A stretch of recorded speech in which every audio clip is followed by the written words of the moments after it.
Hello everyone, today we are breaking down Season 2, Episode 6, Dear Friend of The Witcher. Remember to like the video, it helps out the channel a lot, and subscribe, and yada yada yada. Let's get to it. The first thing we see is Geralt and Ciri in the woods. They have left Karamorin.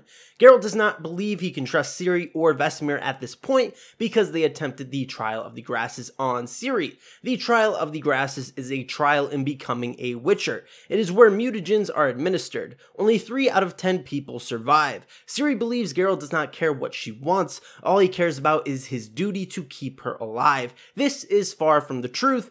Geralt knows what happens when you go through the trial to become a Witcher, and all the things you lose when becoming one. He does not want her to go through that when she really does not need to. Geralt hears something flying above them. It is the Chernabog we saw last episode. It is the creature that came out of the monolith when Ciri opened the portal. A Chernabog is never mentioned in the games or books, but in Slavic culture it is a deity of darkness. The creature charges Geralt and he uses a sign, Ard, to throw it back. Signs are simple spells all Witchers can use with one hand, which makes them ideal for combat. Ard is a telekinetic thrust that can shove opponents back, as we see here. Geralt uses Ard again and the Chernabog dodges it and tries to grab for Ciri. All the creatures so far that have come from the monoliths, the Leshy, the unknown monster, and this Chernabog have all tried to go for her. It is hard to say what they want with her. Do they want to hurt her, or do they want her for something else? Ciri is able to dodge it, but Roach is killed in the process. Geralt is quite broken up about losing his horse. Geralt knows that the creature is after Ciri, so he's going to use her as bait. Geralt potions up to fight the Chernabog. Potions have a variety of uses, but the only one we've seen in the show so far has been to enhance speed and strength. You know when someone is on a potion when their eyes turn black and their skin grows very pale. If a human were to ingest a Witcher potion, they would die of poison. The creature comes for Ciri. As it is about to grab her, Geralt comes flying in and stabs it in its weak point, killing it. We are now at Caramorn with Vesemir and Triss Merigold. Vesemir says he feels like a fool for what he tried to do. Triss agrees that the thing that they made with Ciri's blood is too dangerous for anyone. Vesemir is not sure where Geralt and Ciri headed off to, but if you had to guess, it was to Nennika's, which is a temple or school. Vesemir starts to feel his medallion shake. Witcher medallions not only signify what school a Witcher went to, Vesemir has a wolf on his because he went to the School of the Wolf. They also vibrate when magic is near. We then see that Reince has been in the lab with them, so he overheard everything. So when Reince was interrogating Jaskier, he did mention the Witcher Keep that led him here. Reince and Vesemir have a little fight. He knocks out Vesemir. While they were fighting, he trapped Triss in a fire ring so she couldn't do anything. Reince then portals out of the lab. He has a new lead where Geralt and Ciri could be. We now head to Cintra, and we are with Fringilla and Francesca. Francesca talks about when she was a young girl, she would pick flowers with her mother. Her mother died, but she kept a flower to remember her by. When the flower began to wilt, she held the flower and she felt warmth, and the flower bloomed again. She said that she did that spell for years until her father caught her and tried to lead the village against her. She says her brother held him down while she slit his throat. Some backstory about her character. I don't believe this is ever mentioned in the books. Francesca believes that Fringilla is smaller since Kaer has returned, that she is frightened of him in a way. Francesca pretty much tells her that she has the backing of the elves, which currently outnumber most of the Nilfgaard soldiers here, so if she wants to get rid of Kaer, the elves will support her. Francesca leaves and Kaer comes to talk to Fringilla. Kaer wants the two to focus on their true mission, the reason why they took Cintra in the first place, to get Ciri. Dara, who is a spy for Redania, overhears this. We return to Ciri and Geralt. They are walking. Ciri says she got that feeling again when the Chernabog came for her, the pole. She also felt that with the Leshy. She believes it did not want to hurt her. Geralt gives up. Like he may have come up with a theory. So if the monsters don't want to hurt her, perhaps they want to use her to get back home, since they must somehow know she can open the portals through the monoliths. That would be the only thing that would make any sense to me. Ciri admits to Geralt that she killed 4 men when they tried to take her to Kaer for a reward. This happened in Season 1, Episode 7. She screamed, she blacked out, she awoke, and they were all dead. Geralt brushes this off, saying only 4, you have some catching up to do, trying to reassure her she is not a terrible person. Geralt and Ciri see a castle off in the distance. This is where they are heading. We enter the keep. It is a temple school. Ciri seems to know a bit about it, saying that the graduates tend to become midwives, historians, healers. Geralt also adds witchers. He says Vesemir sent him here when he was a child. This is also the place where witchers learn to do signs, their simple spells. Geralt is forced to give up his weapons. He tells Ciri it's fine, the temple is known for being neutral, they should have no one to fear here. Then they meet Mother Nennecha. She is like a mother figure for Geralt and kinda runs the temple.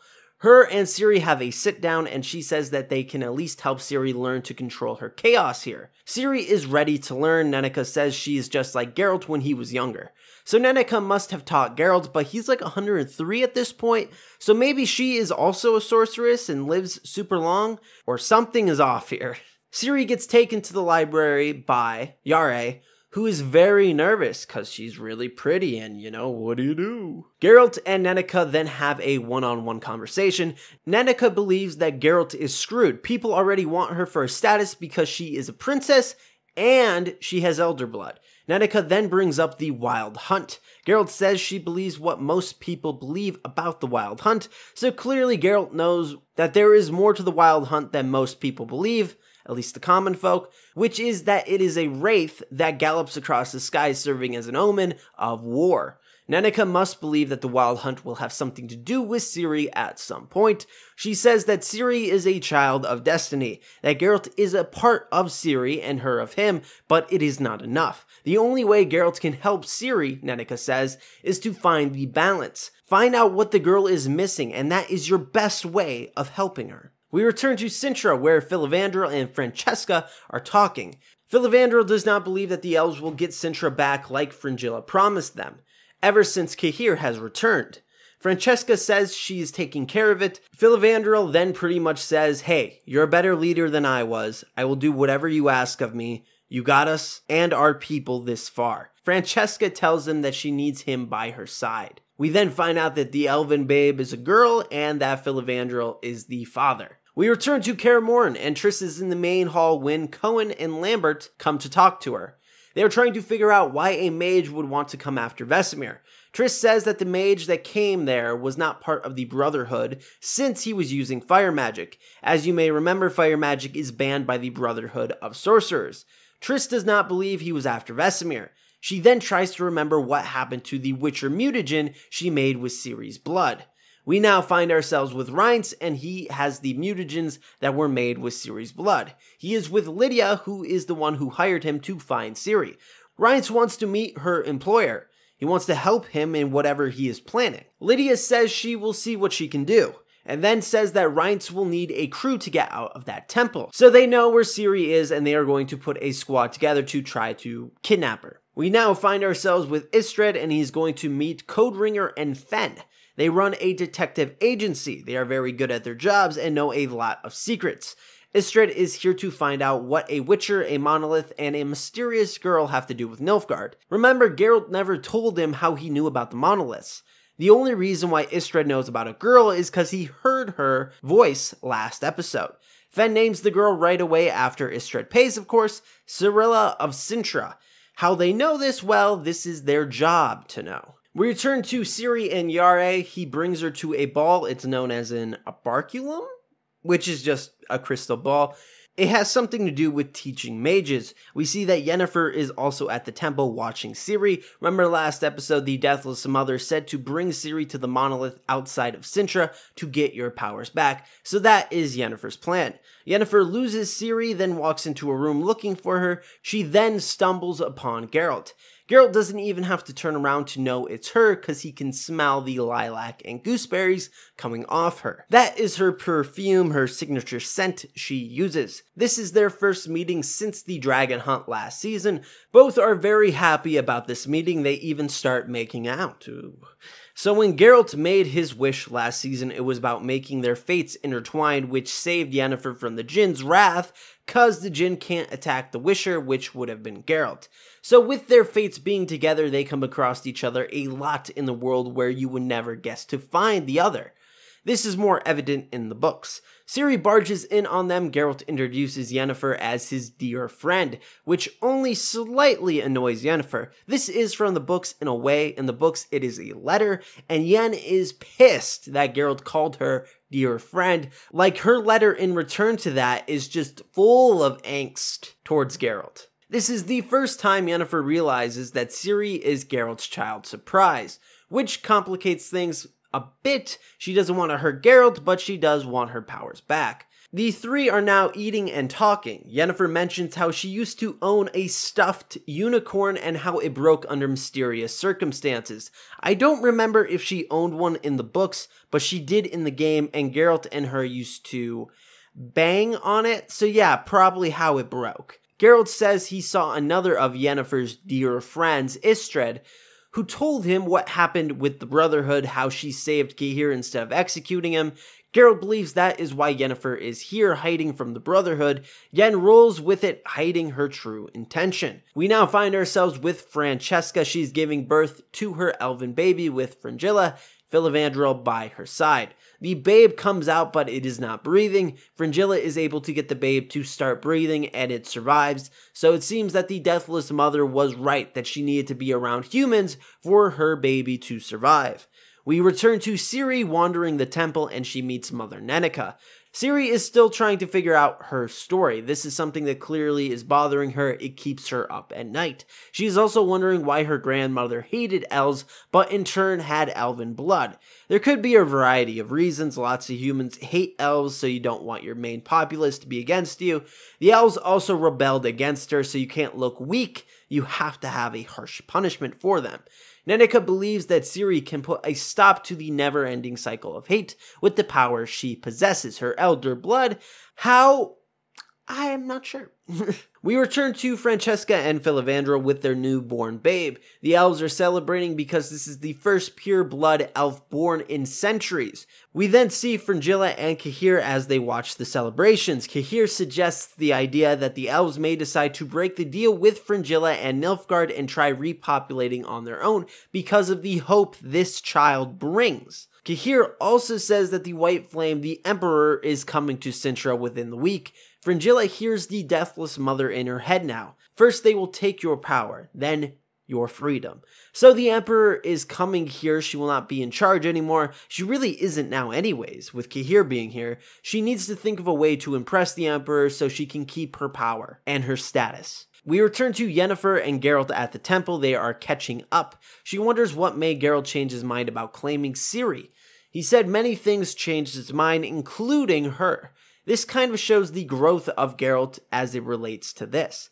Yennefer tells Geralt that Jaskier was in some trouble in Oxenfurt, that a fire mage was torturing him for information about him. Geralt realizes that the fire mage is after Ciri. He then notes that Yen's heart has been beating fast the entire time. He wants to know the real reason why she is here. She says she has some wounds that won't heal. Which is true, but it's not the entire truth. It's about her chaos being gone from her. We return to Istred, and he is still with Coderinger and Fen.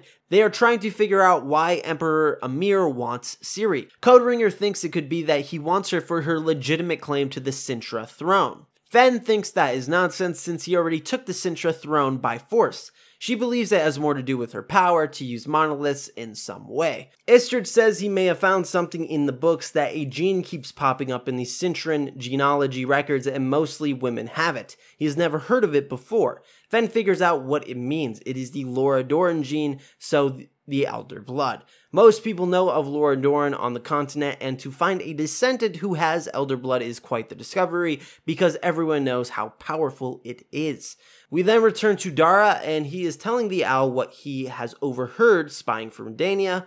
how Nilfgaard's mission is to find Ciri, that she is the reason for all of this. We return to Ciri at the temple where she sees a book on the ground, and it just so happens that Ithne's prophecy was in the book. She reads it, which kind of frightens her since she somewhat remembers saying it in season 1. She then sees that there is blood and follows it to Yare, who has been beaten up. She goes to find Geralt, where Reince and the Themichelette Brothers confront her. The Themichelette Brothers are from the books, but they never meet Ciri. They're more for Geralt, and this confrontation happens in Oxenfurt, not at the temple. Like I said, around episode 4, it starts to deviate from the books. The Themichelette Brothers are hired assassins. One tries grabbing for her, she hits him in the face with that crystal ball. Reince traps her in a ring of fire then. Geralt comes just in time and uses Ard on Reince, which he is able to block. Yennefer is with him during this. Reince recognizes Yennefer since she did give him the scar on his face. Geralt tells Yennefer to take Ciri and he will deal with these guys. Remember, Geralt does not have any weapons, he had to give them up. The Themichelette Brothers clearly still have theirs, so it is 4 versus 1. 5 if Reince would help. I don't know why he doesn't. Maybe he's more concerned with Ciri rather than dealing with Geralt, but whatever. Geralt then starts taking out the brothers with his fists, while Reince goes after Ciri and Yennefer, who have locked themselves in a room. The fight kind of shows how pointless it is to fight a Witcher. They are just so much faster and stronger than normal humans. Everything is in like slow motion for them. Geralt uses Ard again to send one of them up in the air and onto a sword, a very creative kill, and then he uses the Sign Quen, which is a protective shield. We are back in the room with Ciri and Yennefer. The crystal ball is glowing now. Yennefer says it senses magic and she knows it is not hers, so she says that it is up to Ciri to get them out of here. Yennefer tells her to say something in Elder speech. She does. She keeps repeating it, then a portal opens up. Yennefer seems to be quite surprised how quickly Ciri was able to do it. This is very different from the books. It takes Ciri a long time to even do basic stuff. Also in the books, she is at temple for at least a couple months. Here, she may have been here for a day. Geralt takes out the rest of the brothers. Reince portals out, not wanting to deal with Geralt. Geralt sees Ciri run through the portal. He and Yennefer look at each other. He tells her to stop. She says, "I wish I could," and walks through the portal as it closes behind her. Geralt realizes that Yennefer has lied to him, which makes him feel sad, and that Ciri may be in great danger. We return to Caramorn. Triss tells Vesemir that the mutagen is gone. Vesemir is clearly upset about this. She also tells him that she has to go, and she leaves Caramorn. We return to Istred, Coderinger, and Fen. She is reading the scroll of Loradoran about what she said when she died. She said, "My curse will hound your descendants onto the 10th generation until the columns of time and space tremble and open for my people. Then my vengeance will be born again." So this is Ciri. This is why Calanthe, Ciri's grandmother, hid her elven ancestry, because of this warrior, this weapon that would be born again. She did not want people to know about this and come after Ciri. We now find ourselves with Tissaia, and Triss has just portaled in. Triss is here to tell Tissaia of Ciri and her elder blood and how dangerous she could be. So what did you think of episode 6 of The Witcher? Leave it down in the comments below. And if you want more Witcher content, please subscribe and like the video. And also check out the Twitter link in the description below. And as always, have an awesome day.